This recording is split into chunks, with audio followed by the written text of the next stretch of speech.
이번에는 프로파일링 관점에서 현재 이루어지고 있는 숨겨진 외교적인 커넥션을 밝혀내보도록 하겠습니다. 물론 이번 컨텐츠를 준비하면서 준비한 파트가 많기 때문에 여러 번으로 나눠서 올리도록 하겠습니다. 우선 벨소프트가 2018년에 국내 최초로 무인 환전 사업을 벌이면서 KT와 기업은행, 우리은행이 협력하고 심지어 2년 전에도 중국 위챗페이와 함께 아이러브코인 사업까지 벌이게 되죠. 중국에 협력하는 글로벌 혁신센터에 벨소프트가 참여하여 여러 중국 사업을 벌였다는 점을 알 수 있죠. 시간이 흘러 문재인 정부 말기 때 금융위원회가 해당 회사를 혁신금융서비스로 지원하게 되면서 범죄 조직까지 이용할 수 있는 해외 송금 기능을 탑재하고 여러 환치기까지 할 수 있는 환전 기능을 도입하게 되죠. 회사 명칭이 오렌지 스퀘어로 바뀐 지금 와우패스에 대한 공식 설명을 보면 신용카드처럼 결제하고 모바일 앱으로 충전하면서 송금, 환급 기능이 있는데 이를 범죄적으로 이용한다면 차명 계좌로 충전 한도를 우회하고 충전 제한 없이 돈 세탁이 발생할 수 있다고 판단하고 있습니다. 본론으로 넘어가서 세 가지 키워드가 어떻게 연루됐는지 차례대로 밝혀보도록 하겠습니다. 오렌지 스퀘어가 티모니가 초청한 아시아 교통카드 컨퍼런스에 참석하면서 티모니의 공식적인 협력 관계를 구축하게 되죠. 여기서 티모니의 지배구조를 보면 오세훈이 개입한 서울특별시와 LGCNS가 대주주를 있으면서 카카오가 티모니의 자회사에 협력한 채 한국관광공사가 동시에 개입된 점을 알 수 있죠.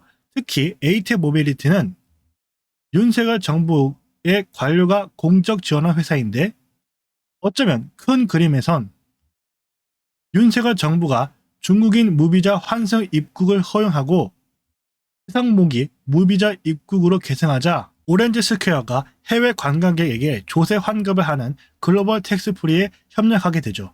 특히 해당 회사는 중국에 협력하면서 와우패스가 이상하게도 중국인 관광객으로부터 높은 사용료를 받게 되는데 오렌지 스퀘어가 중국인 관광객을 위주로 각종 사업을 벌이면서 윤석열 정부의 관세청 조사국장이 방문하여 범죄 방지를 논의했지만 이 과정에서 돈 세탁과 환치기가 언급되죠. 이걸 차례대로 나열하고 분석하면 중국인이 관광객으로 위조하여 환치기와 돈 세탁을 합법적으로 하려는 범죄 이권이 아니었을까라는 생각이 듭니다.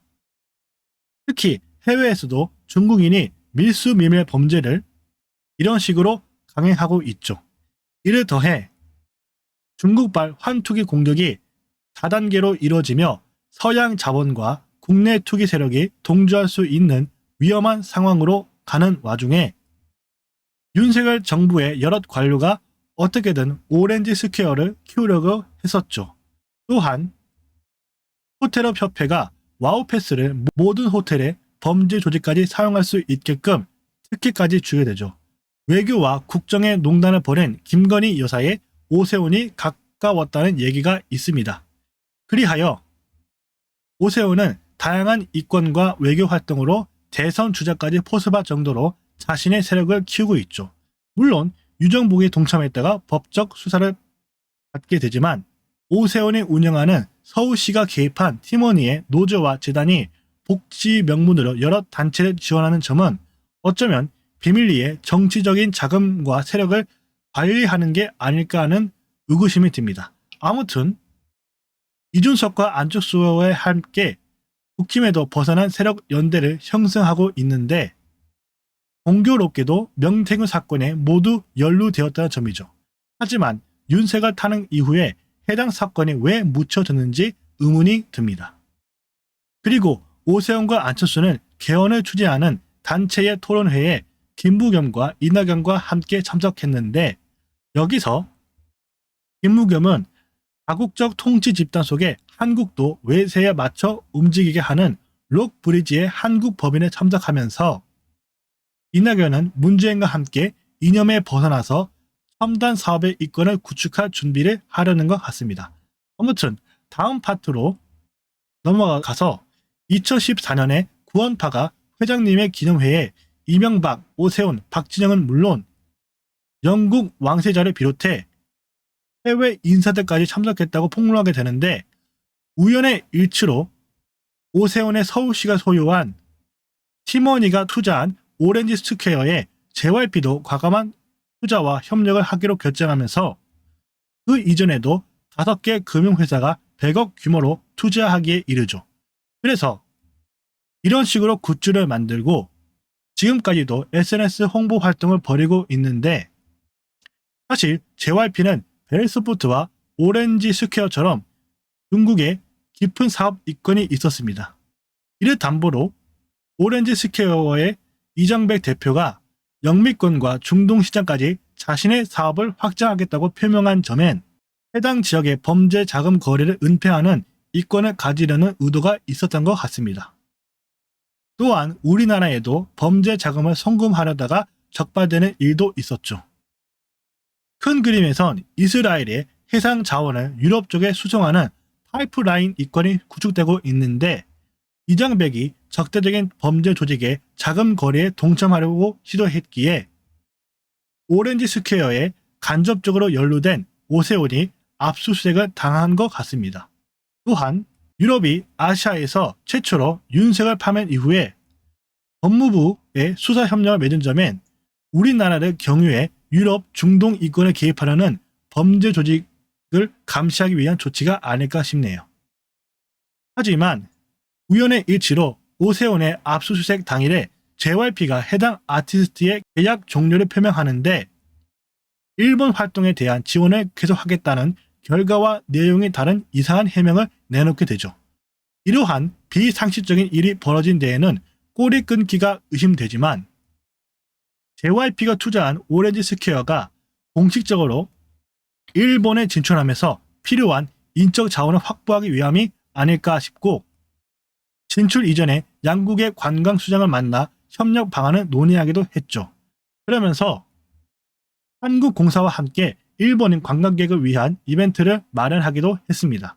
그리고 오렌지 스퀘어에 투자한 나우 아이비가 반도체와 중화, 원전의 재료를 생산하는 기업을 인수했는데, 해당 기업은 첨단 사업에 집중하는 5개의 국가에 개입할 수 있는 이점을 가졌죠.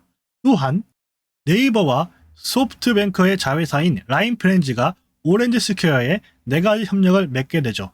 그래서 큰 그림으로 보면 4개 회사가 공생적으로 일본에 연루된 점을 알 수 있죠. 특히 JYP에 소속된 트와이스의 가상 캐릭터를 일본 장난감 회사가 담당하고, 일본의 세븐일레븐이 오렌지 스퀘어의 무인 환전 이권에 개입하게 됩니다. 여기서 서방 금융 세력이 어떤 계획을 가지고 있는지 분석해 보도록 하겠습니다. 본론 이전에 JYP가 오렌지 스퀘어에 투자하기 이전에 영국 왕립표준협회로부터 국제 인증을 받게 되는데, 해당 협회는 영국 왕실에 개입되어 운영되고 있죠. 그러면서 영국 왕실은 세계를 호령한 로스차일드에 가까운 인연이 훈장과 귀족 자기 수여, 금융 자문과 지원, 상호 교류 및 자문으로 알 수 있죠. JYP에 3년 연속 높은 등급을 부여하고 지배 구조에 개입한 모건 스탠리도 이런 식으로 로스차일드에 협력하면서, 모건 스탠리가 컴퓨팅 기술을 개발했을 때 로스차일드와 IBM이 개입했었죠. 그래서 이러한 담보물을 갖춘 JYP가 다시 한번 배우 업계에 진출한 점은 어쩌면 배우계의 합법적인 돈 세탁과 슈민트를 포섭하는 하수인 노릇일지도 모르죠. 물론 연예계에서 배우와 아이돌의 경기가 사라진 채 정부가 극전부터 할인권을 배포하고 다양한 예술 창작 활동의 지원 규모를 키우고 있죠. 여기서 K-팝도 미국에 오랫동안 교류했기에 지금의 중국 진출은 공산당을 무너뜨릴지도 모르겠습니다. 아무튼 한국투자증권이 오렌지 스퀘어의 주식 상장을 주관하면서 미국 칼라일이 한국투자증권으로 동북아에 교두보를 마련하고 있죠. 그러면서 고드마삭스, 엔커러지, 스티펠 회사도 동참할 정도로 한국의 금융이 미국의 하수인으로 되어가고 있죠.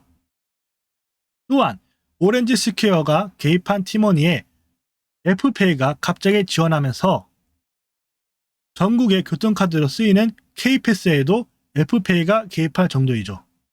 애플이 갑자기 티머니를 지원한 이후엔 자신들이 크게 홍보한 아티스트가 소속된 JYP의 오렌지 스퀘어와 티머니 이권에 관여하기 위함이자 뒷 배경에는 JP 모건이 애플과 JYP 엔터테인먼트에 개입하여 동북아 이권을 형성하려는 게 아닐까 싶네요.